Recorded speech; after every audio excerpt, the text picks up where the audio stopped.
కొయ్యలగూడెం మండలంలో నిర్మించే ఆయుధ డిపో కర్మాగారాన్ని బుట్టాయిగూడెం మండలం మర్లగూడెం అడవి ప్రాంతంలోని ఫారెస్ట్ భూములలో హిల్స్ రెవెన్యూ భూములలో కేటాయించాలని డీసీసీబీ మాజీ చైర్మన్ కరాటం రాంబాబు కోరారు. జంగారెడ్డిగూడెంలో ఇందిరానగర్ కాలనీ నందు జనసేన పార్టీ సభ్యత్వ నమోదు కార్యక్రమానికి ఆయన ముఖ్య అతిథిగా విచ్చేశారు. సింగపూర్కు చెందిన జనసేన పార్టీ నాయకులు మల్లాబత్తుల మునేశ్వరరావు అల్లుడు కూతురు సూర్యచంద్రరావు చైతన్య కుమారి దంపతులు 25,000 రూపాయలు ఆయన చేతుల మీదుగా అందజేస్తారు. ఈ సందర్భంగా సింగపూర్ దంపతుల సేవలను కొనియాడుతూ కౌన్సిలర్ వలవల తాతాజీ దంపతులను శాలువతో సత్కరించారు. ఈ కార్యక్రమంలో జడ్పీటీసీ పోల్నాటి బాబ్జీ, మల్లాబత్తుల మునేశ్వరరావు తదితరులు పాల్గొన్నారు. ఆయుధ డిపో గురించి కొయ్యలగూడెం మండలంలో రైతులందరూ కూడా నా దగ్గర రావడం జరిగింది. వాళ్ళందరినీ కూడా మీరు సీఎం గారి దగ్గరికి, పవన్ కళ్యాణ్ గారి దగ్గరికి వెళ్ళండి అని పంపించడం జరిగింది.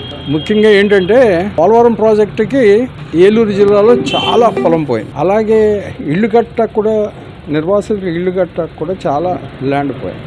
రైట్ కెనాల్కి ల్యాండ్ పోయింది, గ్రీన్ ఫీల్డ్కి ల్యాండ్ పోయింది, చింతలపూడి కాలువకి ల్యాండ్ పోయింది, మన జీలుగుమెల్లి నుంచి పోలవరం వెళ్ళే నేషనల్ హైవేకి ల్యాండ్ పోయింది. ఇప్పుడు ఇది కూడా ఆయుధ డిపో ఇక్కడ పెట్టాక వీళ్ళు కూడా ల్యాండ్ పోతే రైతులందరూ చాలా ఇబ్బంది పడిపోతారు. పామాయిల్ తోటలు ప్లస్ వర్జీనియా టొబాకో బ్యారన్స్ కట్టి ఉన్నాయి ఊళ్ళన్నీ 6 గ్రామాలు. ఒక గ్రామం వచ్చి గోపాలపురంలో ఉంది. నా అడ్వైజ్ ఏంటంటే అప్పుడు పోలవరం ప్రాజెక్టుకి రెవెన్యూ హిల్స్ అన్నీ కూడా ఫారెస్ట్ డిపార్ట్మెంట్గా ఇవ్వటం జరిగింది. అలాగే ఇప్పుడు మర్లగూడెం దగ్గర అంటే మన మున్సిపాలిటీకి ఆనుకునే మర్లగూడెం ఉంది. ఫారెస్ట్ 2,000 ఎకరం ఉంది. ఆ 2,000 ఎకరంలో 1,000 ఎకరం ఆయుధ డిపోలు పెట్టి అక్కడే గ్రీనరీ పెంచేలాగా, ఫారెస్ట్ పెంచేలాగా, లేని పక్షంలో ఎక్కడైనా రెవెన్యూ హిల్స్ ఉంటే ఆ రెవెన్యూ హిల్స్ ఇవ్వాలని నా అభిప్రాయం. నా పేరు చైతన్య కుమారి వంటెద్దు.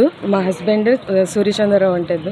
నేను మల్లమత్తుల మునేశ్వర గారి అమ్మాయిని. నాకు జనసేన అంటే చాలా అభిమానం. పవన్ కళ్యాణ్ గారు చేసే కార్యక్రమాలు, ఆయన నిస్వార్థత చాలా ఇష్టం. ఈ రోజు జనసేన మీద అభిమానం ఉన్నా సభ్యత్వం చేయించుకోలేని పరిస్థితిలో ఉన్న కొంతమంది సభ్యులకి నేను, రాంబాబు పెద్దనాన్న గారు అందరం కలిసి సహాయం చేయడానికి ఇక్కడికి వచ్చాము. నేను సింగపూర్ నుంచి వచ్చాను. అక్కడ కూడా మాకు జనసేన ఉంది. అక్కడ కూడా మేము తగినంత కృషి చేస్తాము ఆయనకి హెల్ప్ చేయడానికి.